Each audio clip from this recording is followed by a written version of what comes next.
Are these tech giants really justified here in being worried about the security law?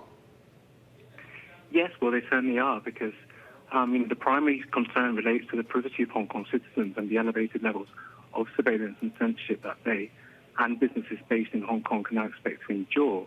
And the way that the security law has been written is extremely broad. It means that there's no real transparency over what the government may decide is an offence. And as a result, that basically turns just about any action that brings China's authority into question into a crime. And the punishments are extremely severe and do include extradition to mainland China to face trials that could result in life imprisonment. And while Carrie Lam has promised that the new security law will only be used to arrest a handful of violent protesters, the reality is that the security law is much more far-reaching, and it allows China to severely encroach on Hong Kong's autonomy. And the impact that this could have on the tech sector is pretty large, because the new law does permit the police to raid and search premises in Hong Kong. They can force tech companies to hand over data about their users, potentially en masse and without a warrant. They can force platforms and news outlets to censor content, and they can also force tech companies to ban particular users and to break any server-side encryption that's in place to allow the authorities to gain access to data that interests them regarding protesters and citizens that are accused of breaking the law. And in fact, the law can even be used to prevent suspects from leaving Hong Kong. And there are justifiable concerns that could even potentially be used to stop people who work for tech companies, whose services and technologies are suspected of aiding citizens accused of treason, from actually leaving Hong Kong. So we've been mostly talking about these social media platforms. What about those, say, manufacturers that devise methods to communicate more privately, or even VPN companies? Sure. Well, up until now, Hong Kong has been a very privacy-friendly location, and that's made the city an excellent place for tech companies to base themselves and have offices and servers. But with the security law now in place, that all changes, and tech companies may find themselves having to pull out of Hong Kong to continue with their current business model.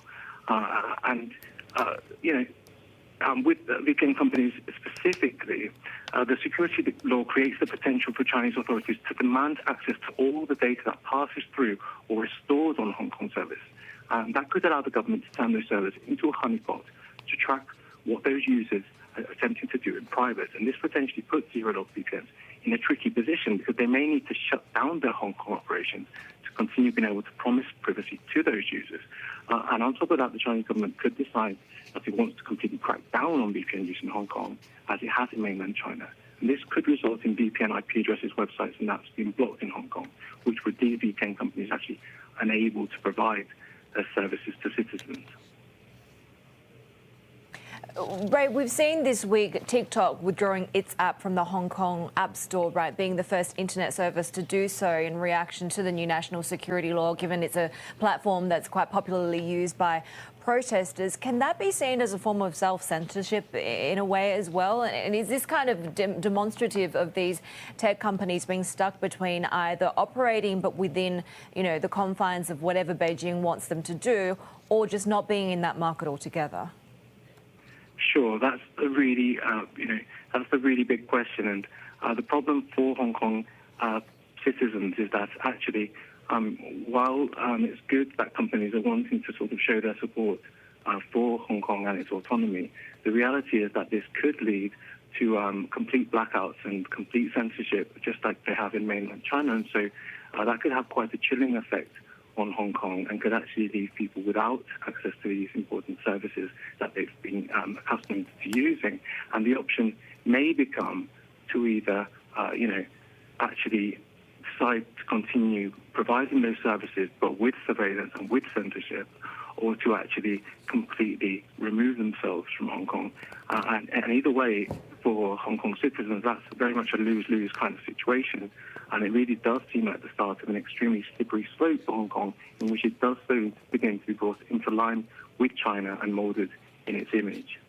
So I just wanted to get your thoughts, because I know you have a view as to how the US announced rolling back Hong Kong's special trading status and the impact on the export of high tech from the US to Hong Kong. You don't think that's a terribly useful position to take? Yeah, sorry, I'm with you now.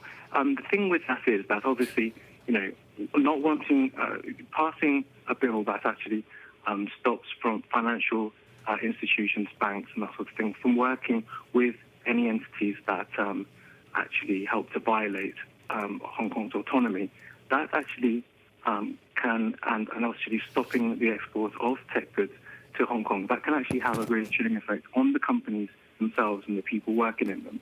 And rather than hitting China, which is the one that's actually doing the harm here, that can actually backfire and actually harm people on the ground.